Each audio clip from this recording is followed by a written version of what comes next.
Parti. Yes. Deuxième round. C'est trop cool d'être là, mec. Merci beaucoup, bienvenue. Trop cool que tu sois là. Bienvenue à toi. Merci. C'est trop cool. Ouais, ça me fait trop plaisir que ce soit toi de nouveau. Ça me tenait à cœur parce que là, en fait, on va parler d'un des morceaux que... Là, on est 2 jours avant la sortie du projet. Donc Plus beau l'intégrale, qui regroupe le volume 1, le volume 2, les acoustiques et quelques nouveaux morceaux. Et il y a un de ces morceaux, Capharnaüm, qu'on a vraiment particulièrement bossé les deux ensemble. C'est toi qui l'as produit, ça veut dire c'est toi qui as fait l'instru, la musique donc c'est la musique derrière. Et pas que, en fait, il y a aussi tout un travail sur les voix, où il y a des couches de voix, des superpositions, il y a une deuxième partie après le refrain, avec des découpes, des delays, et puis il y a du vocodeur, puis tout ça, en fait, c'est toi qui étais aux manettes. Puis c'était vraiment des belles sessions en studio. Ah, c'était ouf. Et aussi le texte, je pense qu'on y a les deux bien connectés. Du coup, les sessions studio, c'était un bon moment. Ah, Donc un trop beau moment, donc trop bien que tu sois là, merci. Ouais, merci beaucoup pour l'invitation. C'est reparti. Yes, trop cool. C'est cool. À fond. Ouais, vraiment, c'est un morceau qui m'a, dès le début, en fait, il m'a beaucoup parlé. On a fait 2 autres versions avant avec Zilla aussi. Et du coup, c'est la troisième qui était la bonne. Ouais.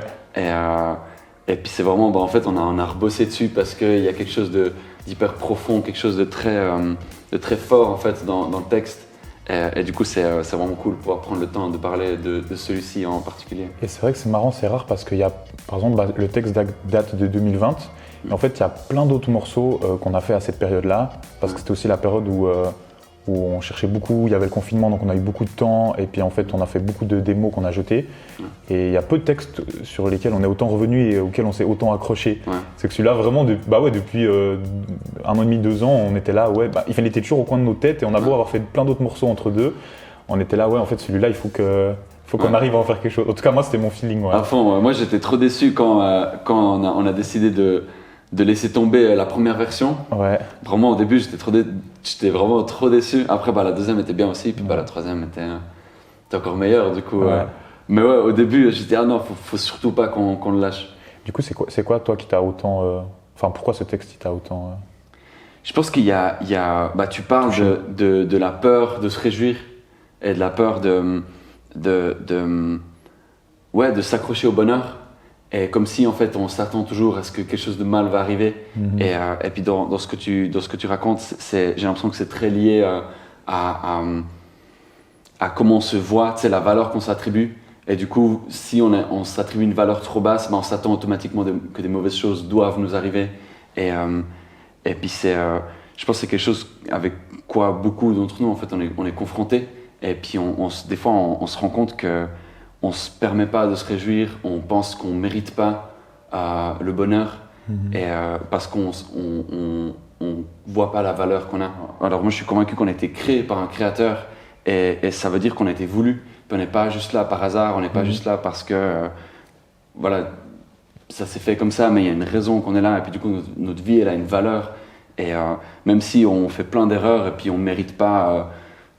Si on voulait compter ce qu'on mérite, on n'est pas parfait, donc bien sûr qu'il y a plein de bonnes choses qu'on vit qu'on ne mérite pas, mais en fait on n'a pas zéro valeur. En fait, même si on ne mérite pas tout ce qu'on fait parce qu'on fait des erreurs, on a une valeur intrinsèque que tu ne peux pas vraiment mesurer, tu vois. Et je pense que des fois on l'oublie, ou en tout cas on ne le sait pas, on ne le croit pas. Et c'est pour ça qu'on vit dans le malheur, et puis on ne croit pas qu'on peut vivre le bonheur, tu vois. Et puis on n'arrive même pas à se réjouir quand on le vit parce qu'on s'attend à ce que ça va être recoupé. Ouais, je suis vachement d'accord. Du coup, le texte, comme j'ai dit avant, il date de 2020. Et ouais, je crois que c'était une période où, je trouve que c'est ultra fort comme première phrase du refrain où je dis je sais plus ce que c'est le bonheur, tu vois. Ouais. Et c'était vraiment ça, en fait. C'était, d'une part, je savais plus ce que c'était parce que ça faisait longtemps que je n'avais plus ressenti. Et aussi, d'une autre part, c'était parce que, comme je le dis, en fait, il me faisait super peur parce que c'est ce truc où en fait j'ai l'impression qu'il y a des fois où tu t'es tellement tombé qu'en fait c'est plus simple de rester couché parce que t'as l'impression qu'en fait si tu vas te relever ça va te demander énormément d'efforts et qu'en fait tu vas juste te faire tacler une énième fois et qu'en fait la chute elle fait tellement mal, tu vois, qu'en fait peut-être mieux vaut rester et se contenter d'une existence à l'horizontale, tu vois, ou ou à terre en fait. Ouais. C'est le pessimiste qui dit j'ai raison d'être pessimiste un peu. Grave, ouais. Grave, ouais. Ouais, et puis après, je pense que tu vois, dans le deuxième couplet, je parle de la douleur et je dis qu'elle est moi et que je suis elle. Ça veut dire qu'en fait, il y a un moment où tu te définis tellement à travers la douleur et les deux sont tellement étroitement liés qu'en fait, tu sais plus trop qui tu es sans elle et elle qui elle est sans toi. Enfin, vraiment, en fait, tu te définis. Moi, je me suis longtemps défini que par ça. Et puis, je dis, et souvent, ça m'émerveille. Et c'est ce truc un peu fucked up où, genre, en fait, tu commences à trouver vraiment du plaisir et en fait, ouais, je pense que c'est un truc assez commun, quoi. C'est qu'en fait, ouais, le terme, et ça m'émerveille, enfin maintenant que le recul, je le trouve tellement, ouais, presque malsain en fait, parce qu'en fait, c'est pas censé être le cas, tu vois, mais en fait, il y a un moment où je pense que t'es tellement mal qu'en fait, tu te complais là-dedans et qu'en fait, genre, le mal te fait du bien, tu vois ce que je veux dire. Et c'est aussi quelque chose de sûr, c'est quand t'es dans une situation comme ça, tu peux pas forcément compter sur les bonnes choses, par contre, tu peux compter sur la douleur parce que tu sais que ça va arriver. Ouais. Et puis c'est un peu quelque chose qui peut même rassurer des fois parce que tu sais que ça arrive. Ouais, en fait, ça devient ça devient la zone de confort, tu vois. Et c'est super malsain, ouais. Il y a une phrase où tu dis « Et puisque le hasard est insupportable à l'homme, j'ai pris mon karma pour cause de ce Capharnaüm ». Et dans cette phrase, tu parles un bout de comment tu expliquais du coup, le malheur qui t'arrivait, la douleur que tu vivais. Si tu peux en parler un peu plus. Ouais, du coup, là, c'était lié à moi, à ma maladie, dont on avait parlé dans le dernier épisode déjà. J'ai réalisé en tout cas moi j'avais du mal à accepter que ça pouvait juste être le hasard en fait, que ça pouvait juste m'être tombé dessus sur moi comme d'autres gens en fait, il y a d'autres choses qui leur tombent dessus et qu'en fait c'était juste, voilà, ça m'est arrivé et maintenant je dois vivre avec ça, je dois apprendre à dealer avec, qu'est-ce que j'en fais, tu vois. Et en fait à la place de ça, en fait moi j'ai beaucoup cherché une cause ou bien une raison ou bien, tu vois, essayer de comprendre le pourquoi et qu'en fait, une des raisons que j'ai trouvées, et je pense que c'est quelque chose qui m'a fait aussi du mal, c'était que en fait, je pensais que c'était mon karma, tu vois.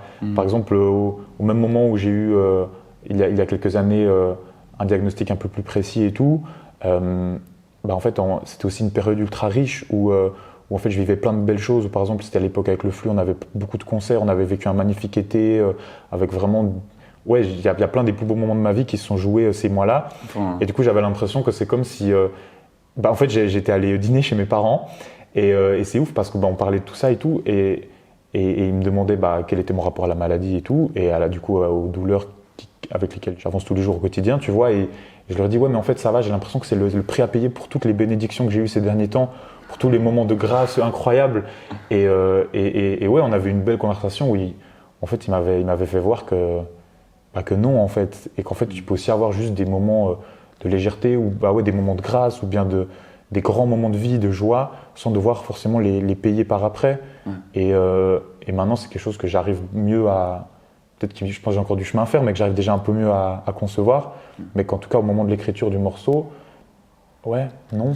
Ouais. En fait, ce regard-là, il sous-entend un peu que t'as pas vraiment le droit au bonheur.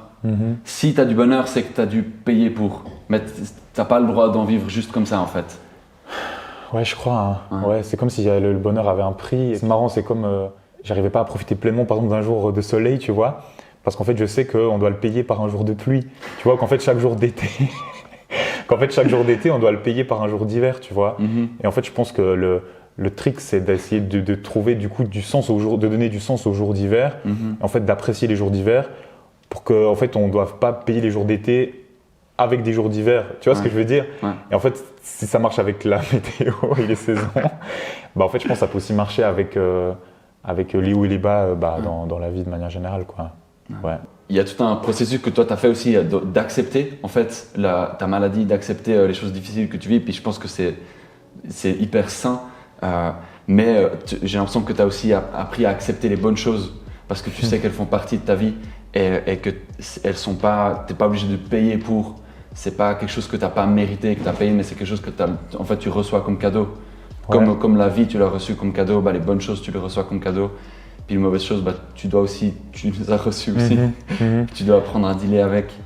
Ouais, après, c'est un work in progress, tu vois. Et ça va beaucoup mieux. Après, des fois, je réalise aussi que genre toutes les plus belles... Je sais pas, c'est comme si j'ai un peu un sentiment où plein de belles choses qui me sont arrivées, en fait, j'ai dû particulièrement me battre ou fournir des efforts pour les avoir. Et que du coup, c'est comme si... Par ça, tu utilisais le mot cadeau, tu vois. Et j'ai quand même après des fois une partie de moi qui est là, genre... cadeau, je sais pas en fait, parce que quand je vois les efforts que j'ai dû fournir pour en fait arriver à ça, et peut-être qu'au final, si ces choses sont aussi ouf, c'est parce que j'ai dû fournir ces efforts, tu vois. Ouais. Donc en fait, ça peut aussi être le serpent qui se mord la queue, mais il y a plein des plus beaux moments de ma vie où en fait, ça a pas glissé, tu vois, ça s'est pas fait naturellement. Ouais. Et il y a quand même eu de l'adversité, et puis un combat à mener, et puis genre un obstacle à surmonter, tu vois. Ouais. Et ouais, comme je disais, c'est peut-être aussi pour ça que c'est les plus beaux moments, parce que c'est quand tu arrives en haut de la montagne, puis que tu as transpiré tout le long, puis que tu as fait l'effort de monter, que tu es là, waouh, le fait, la vue, elle est où, tu vois, genre, je sais pas. Ouais, de ouf. Ouais. Mais il y a toujours si tu deviens proactif par rapport à ton bonheur, par rapport aux bonnes choses que tu as envie de vivre, c'est que déjà, tu as une sorte de foi que tu peux le vivre.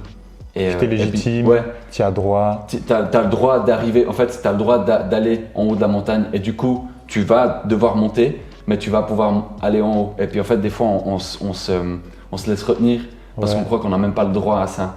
Ouais, pour me construire ça, j'ai longtemps travaillé avec des affirmations, tu sais, où en fait, tu répètes des phrases comme des mantras, et en fait, ça permet au bout d'un moment de donner une autre forme à ton mental, tu vois. Et vraiment, pour moi, le mental, c'est vraiment comme un muscle. Et en fait, je sais pas, si tu te répètes tous les jours du matin au soir, par exemple, j'ai le droit de ressentir du bonheur, tu vois, et ben en fait, tu vas l'attirer au bout d'un moment. Et ouais, là, tu parlais d'être proactif, et c'est vrai que c'est quelque chose que j'ai beaucoup fait. Ouais, puis moi, les affirmations, ça a été une des choses que j'ai faites, et il y en a plein d'autres qui peuvent être, je pense, ouf, tu vois, mais ça, c'est quelque chose qui m'a aidé. Ouais. En psychologie, on peut voir que c'est comme si en fait, t'as des, je sais pas comment expliquer, des chemins que tes neurones y prennent, tu vois, et qu'en fait, à force de prendre toujours les mêmes chemins, c'est comme si en fait tu traces plus en plus la route, tu vois, et en fait tu l'enfonces et en fait ça renforce celui-là. Et en fait, pour faire prendre d'autres chemins, donc d'autres réflexes, tu vois, à tes pensées, et ben en fait tu dois faire un effort actif pour aller. Tu vois, tu as une autoroute déjà toute faite parce qu'en fait, encore une fois, c'est la zone de confort, c'est quelque chose dans lequel tu te complais, que tu sais que ça fonctionne et du coup, c'est un mécanisme réflexe qui va tout droit là. Et en fait, pour faire prendre un autre chemin à tes pensées, bah, tu dois faire un effort actif pour les déformer et les changer petit à petit. Et c'est pas facile. Hein. Ouais, de ouf. Ouais, puis du coup, en fait, dans ce que tu dis dans le morceau, tu as dû, à un moment donné, consciemment prendre le choix de dire, OK, en fait, là, d'abord, il y a l'observation, je sais pas ce que c'est le bonheur, puis j'arrive pas à me réjouir, j'ai peur de me réjouir parce que je pourrais tomber. Ouais. Et du coup, tu as dû. Donc, ça, c'était l'autoroute, c'était le chemin un peu fixé, puis tu as dû consciemment rediriger pour dire, OK, j'ai pas en fait envie d'aller dans ce chemin-là, j'ai envie de prendre un autre chemin où j'arrive à me réjouir, j'arrive à accepter les bonnes choses qui viennent vers moi. C'est marrant parce qu'en fait, c'est vrai que maintenant que tu le dis dans le premier couplet, après les phrases dont on a parlé, je dis que c'est pas le cas en fait. Ouais. Et du coup, par exemple, la discussion dont je parlais avec mes parents, c'était plutôt genre en 2019.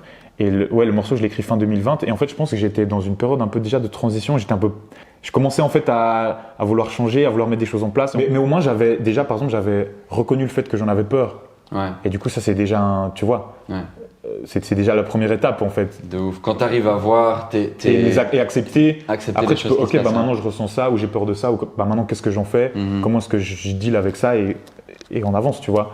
Donc, mais c'est vrai que du coup, dans le morceau, je pense que j'avais encore le cul entre deux chaises et ouais. Du coup, il exprime un peu les deux côtés, ouais. Du coup, tu as pris en fait l'écriture pour te permettre de poser ces trucs-là, de les conscientiser un bout. Je sais pas, est-ce que pour toi c'était genre complètement clair quand tu l'as écrit ou t'as l'impression que c'est un peu de l'inconscient qui sort? Moi, c'est rarement, je crois, c'est une bonne question.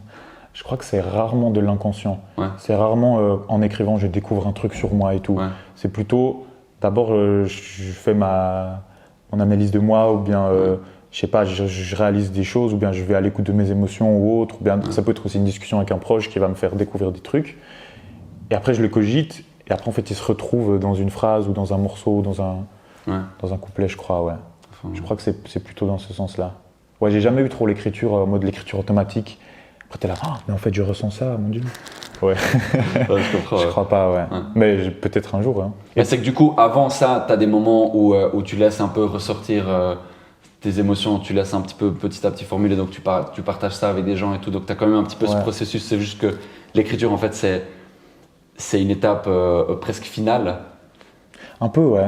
Un peu, ouais. Les thèmes, ils mûrissent longtemps avant qu'ils soient transformés en musique, en rap ou en chant, peu importe. Ouais, on parle souvent de ça avec Iklos, genre le besoin qu'on a dans notre choix de vie d'avoir de la contemplation, tu sais. Et qu'en fait, nous-mêmes, en fait, on a dû se le dire pour réaliser aussi que en fait, ça faisait partie de notre travail, tu vois. Par exemple, je sais pas moi, de lire ou de se remettre en question, ou bien d'aller chez la psy, ou bien d'avoir une conversation profonde avec un proche, ouais, qui va te faire réfléchir. Qu'en fait, tout ça, c'est après ce qui vient alimenter notre écriture. Et que du coup, en fait, on a besoin peut-être particulièrement de moments contemplatifs, ou bien plus calmes, ou bien où on se retrouve avec nous-mêmes. Là, je dis on parce que, comme je dis, j'en ai parlé avec Iklos, et c'est aussi le cas de plein d'autres gens qui écrivent, je pense, ou bien qui créent de manière générale. Ouais, et que c'est source d'inspiration, mais qu'il faut se laisser l'espace pour aller à la rencontre de soi. Ouais, c'est pas toujours facile. Je pense qu'on a moi, en ce moment, je suis beaucoup en train de travailler là-dessus, de vouloir prendre le temps d'être face à moi-même. Parce que c'est tellement facile d'être pris par même toutes les bonnes choses qu'on fait. Mais tout ce qu'on fait, tu vois, d'être distrait. Alors, soit par le taf, soit par la création, soit par tu vois, les réseaux, et puis les séries, ou je sais pas quoi. Mais on a tellement tendance à vouloir un petit peu s'échapper soi-même. Ouais. Et puis le fait de prendre du temps, je pense pour toi, c'est un petit peu une nécessité. Pour pouvoir écrire, tu dois être face à toi-même, tu dois être seul. Puis c'est un petit peu une souffrance même de devoir être face à soi-même parce que tu dois regarder en face toutes ces choses aussi difficiles et profondes. Ouais, c'est ouf ce dont tu parles parce que c'est exactement ce que je dis en fait dans le deuxième couplet où je parle du fait que la solitude, je dis la solitude est une souffrance inévitable et c'est pour ça que moi j'ai la plume comme solitude, etc. Parce que en fait, c'était aussi pour faire écho à la phrase de Plus beau, le morceau du volume 1, où dans le dernier couplet, je disais que pour écrire, il faut être seul, j'écris tout le temps, donc je suis tout le temps seul, je suis obligé de m'isoler, etc. Et qui est un peu après tout le thème de Plus beau, en fait, de manière générale, de tout le projet, mais ouais, et que du coup, de toute façon, c'était pour faire écho à ça, et en fait, je suis là, mais en fait, de toute façon, la solitude, on doit tous y passer un jour, d'une manière ou d'une autre, tu vois. Et ouais, je dis que c'est une souffrance inévitable. Après, on peut même se poser la question, est-ce que du coup c'est vraiment une souffrance ou bien est-ce que c'est pas un mauvais réflexe ou bien une croyance un peu biaisée que en fait la solitude c'est une souffrance. Moi je pense que la solitude c'est pas forcément une souffrance, c'est que c'est quelque chose de nécessaire et bien, tu vois, mais ouais, c'est pas toujours évident non plus. Ouais, puis des fois on le voit comme ça parce que c'est moins difficile d'être distrait. Ouais, c'est une évasion quoi. Ouais. Et je pense qu'aujourd'hui, plus que jamais, on est beaucoup dans l'évasion et dans la fuite. Ouais. Toi, tu fais quelque chose concrètement pour être face à toi-même, genre tu prends des temps où t'es seul. J'ai beaucoup médité, ouais. Là, je médite un peu moins. Je pense qu'aussi, j'ai la chance d'avoir une vie où, tu vois, je m'enregistre seul, ma musique, il y a beaucoup de choses que je fais seul. Disons que je suis pas, genre, imaginons dans une boîte où je dois collaborer avec plein de gens et tout. Donc en fait, écrire, je le fais. En fait, quand j'écris, je suis seul. Lire, je le fais seul. Enfin, il y a plein de moments quand même où j'ai la chance de pouvoir un peu me retrouver, ouais. Après, j'ai envie de revenir un petit peu vers ce qu'on parlait de ce truc-là, de la peur, du bonheur. J'avais envie de te demander un petit peu où tu te trouves par rapport à ça maintenant. Ouais. Mec, c'est ouf, tu sais que parce que là, du coup, on est mardi. Et hier, du coup, il pleuvait le matin et j'ai réalisé que genre, je me suis levé et genre, passé ton ciel, il fait tout le temps 25 degrés, trop beau et tout. Et j'étais presque. Ça m'a fait du bien qu'il pleuve et j'étais content, tu vois. Ouais. Et ça m'a fait trop plaisir. Il y a un son de G-Eazy dans son avant-dernier album où il parle du fait qu'il vit à LA et tout et qu'il fait tout le temps beau. Et il dit putain, mais en fait, aujourd'hui, j'ai besoin de gris, tu sais. Mais il fait tout le temps beau, tu vois. Tu vois, moi, j'ai pas toujours compris ce morceau. Et maintenant, en fait, je le comprends. Je reprends la météo comme métaphore, comme image, tu vois, les saisons et le temps, mais en fait, c'est pour dire que, ouais, en fait, je pense que j'ai beaucoup moins. J'arrive à apprécier le soleil, tu vois, et apprécier les belles choses sans me dire que je vais devoir forcément les payer. Tu sais que il y a des gens qui disent, tu sais, quand tu vas trop haut, tu retombes plus bas. Ouais. Tu sais que moi, je crois que c'est pas vrai. Ouais. Genre, en tout cas, à chaque fois dans ma vie, plus je m'y attendais, plus c'était juste dépression avant, dépression après. Avant, t'es déprimé parce que tu sais que ça va arriver, tu vois. Puis après, t'es déprimé parce que ça arrivait, tu vois. Ok. Alors que quand tu te réjouis des bonnes choses, et puis après, il y a des mauvaises choses qui arrivent, c'est comme tu dis, en fait, t'es plus prêt parce que tu sais qu'il y a des bonnes choses qui sont arrivées aussi. Il y a ta vie, elle n'est pas que mauvaise. Tu vois, t'as accueilli pleinement les bonnes choses. Du coup, les mauvaises choses, tu es plus prêt aussi à les accepter juste parce que t'as observé, t'as accueilli, t'as retenu les bonnes choses aussi, tu vois. Et en fait, en tout cas, dans mon expérience, ça n'a jamais été vrai que tu tombais plus bas.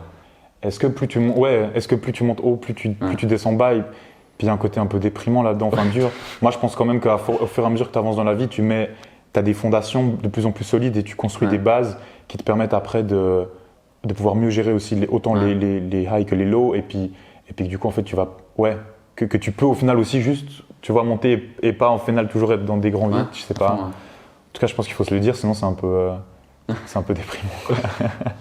Mais ouf. Yes. Grave.